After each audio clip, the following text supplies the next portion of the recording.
con nosotros a Reed Mullen de Corrosion of Conformity. Yeah, how'd you know that? I know you. I've seen you. Figured it out? I've seen you on an album cover, yeah. but that was like 25 years ago or something. You like know, I that. came up with the name C.O.C. in chemistry class. Really? Yeah, I had a shitty looking mohawk. All right. It looked like a, squirrel. Do you know what a squirrel is? Yes. In the trees? Dice que I have to translate, so okay. give me a break. Dice que tenía como un moicano que parecía como una ardilla muerta en la cabeza, y en clases de química se le ocurrió el nombre. And there you thought about that. It was little and it was no good. But I was in chemistry class, okay. and all the jocks, the football players, they were throwing shit at me and making fun of me and stuff. Anyway, we were studying corrosive materials. All right. And I was like, corrosion. I wrote it in my desk. Corrosion of conformity. It's kind of cool, right? Dice que estaban en clase de química y bueno, y todos los tipos frat boys, right? Los futboleros, claro, los musculosos y los... Eso lo molestaban y le tiraban cosas, entonces y estaba en clase de química estudiando materiales corrosivos. Entonces puso Corrosion of Conformity. Esa es la génesis del nombre, Corrosion of Conformity. Reed, right? Reed, yeah. Reed. You guys have this, swamp, sludge guitars. I was saying earlier that it's like Allman Brothers, on steroids. Some of it is. Yeah, that's right. Where do you get that DNA? That sound. Well, I mean, man, from the old days. Actually, that album right there, the thing you have behind you called Eye for an Eye. When we first started getting into punk rock, still a lot of our influence of the music that we liked was, a lot of people go through this. They like stuff like Sabbath and Zeppelin and Purple and stuff. And then in our town it was that, and then you got into punk rock like the Ramones, and then Black Flag, Bad Brains. Bueno, yeah, we toured with the Ramones, yeah. But anyway, on that album, believe it or not, one of the songs is really Symptom of the Universe. The Black Sabbath song, just sped up.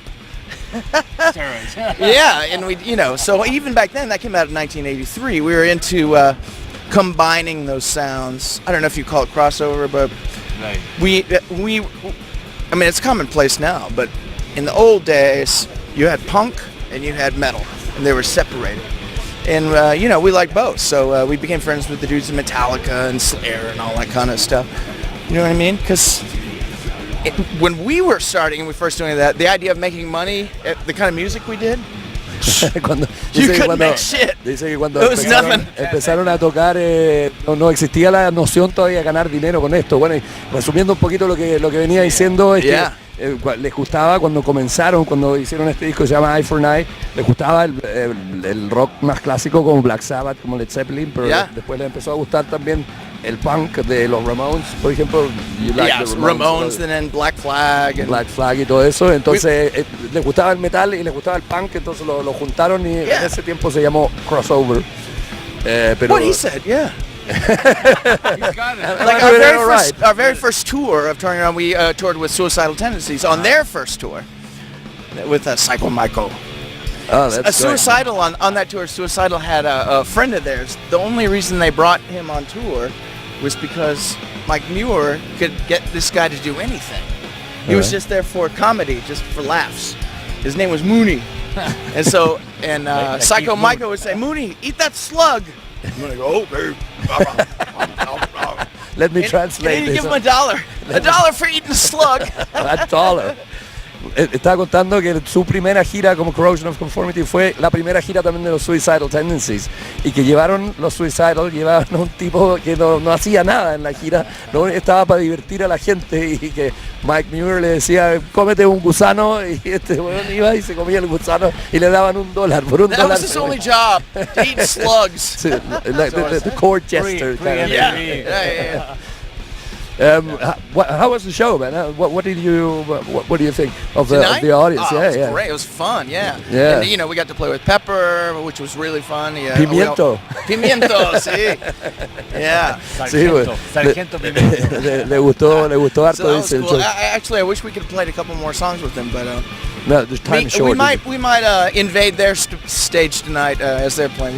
We might come up and jam with them at the Está end. dando un datito porque claro, como se subió Pepper King a tocar con ellos, dice, podría ser que nos subamos nosotros también cuando toque Down. So I've seen you do that before already. I've seen it in Hellfest in France once. Yeah, that's you right. came on stage and Maybe it was Bury great. Me in Smoke or something like that. Yeah. Reed, first time in Chile, right? Yes. What about your connection with the audience, with the Chileans? What do you mean? How did you feel? It your was audience fantastic. today? I mean, it was. ¿Cómo se it was sintió con la crazy. audiencia There was- chilena primera vez en Chile? Like, there was people at the airport waiting for us. It was crazy. Dice que incluso en el aeropuerto había gente esperándolo. We felt like metal punk rock Beatles or something. Se sentía como los Beatles del punk y el metal. But it's been Corrosion fantastic. mania, you could call it, right? Well, we were friends with Sepultura back when Max and Igor, and they were all like, "You gotta go down to South America," and that's been a long time. Yeah, dice que And, Max y Igor de Sepultura le decían Yeah. siempre que tienen que ir. Because they were And now come it And now, took so long. 30 years later, here we are. Yeah, why did it take so long? Well, I mean, if you're a fan of C.O.C, you know that C.O.C goes through waves of different people playing in the band and stuff like that. But it's a destination we've always wanted to go to because from everybody, we've always heard the fans are the best in South America. So we always wanted to go there. But Sí, dice que bueno, Corrosion of Conformity es una banda que ha pasado por muchos ciclos de distinta gente tocando en la banda, distintos estilos y todo. Entonces, bueno, se demoró lo que se demoró nomás. Anton, cortito porque la gente también nos está exigiendo que pongamos a Sodom, que todavía sigue en el escenario, y para agradecerle a Reed esta buena onda. Sé que tiene una historia con una polera y con los Ramones.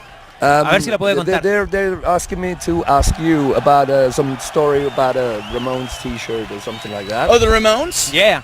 Well, when you're first getting into punk rock, at least about 30 years ago, when I was getting into punk rock, it first started with bands like Sex Pistols, Ramones, The Stooges, and then later more hardcore bands like Minor Threat and Bad Brains, Black Flag and stuff like that. But Ramones were, 1, 2, 3, 4. You know what I mean? Yeah. Hey, ho, let's go. Yeah. Hey, yeah, exactly.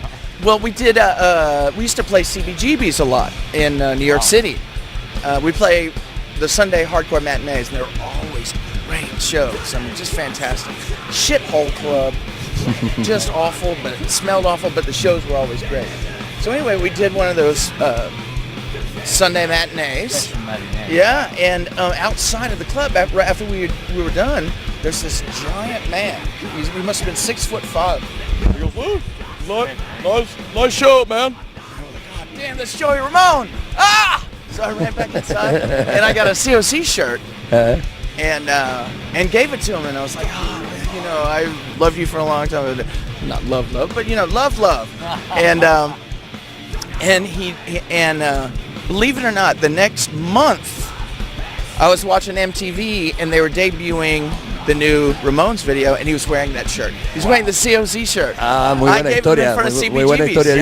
Dice que estaban tocando en el CBGB, el local legendario del punk en Nueva York, y que es muy buen show, y que sale para afuera y se encuentra con un tipo de 2 metros y Johnny Ramone, was it, right? Joey, not Johnny. Joey Yeah, Ramone. the tall guy. Se encuentra con Joey, el vocalista de los Ramones, y va a buscar una polera, vuelve a entrar al local, saca una polera de Corrosion y se la pasa, y un par de semanas después de MTV estaban debutando los Ramones un nuevo video, y estaba con la polera de Corrosion of Conformity. Notable historia. And we're gonna let you go now. Thank you very much for stopping to by. finish it off, right after that video, they asked us to go on tour with them. Yeah! Que más encima lo invitaron a salir en gira. That's awesome, man. All right, hey, That's thank awesome. you. Yeah, it's a Hey, take care. Thank you. great show, man, and enjoy. Oh, yeah, we will. Just drop your soul and burn. Just drop your soul and burn.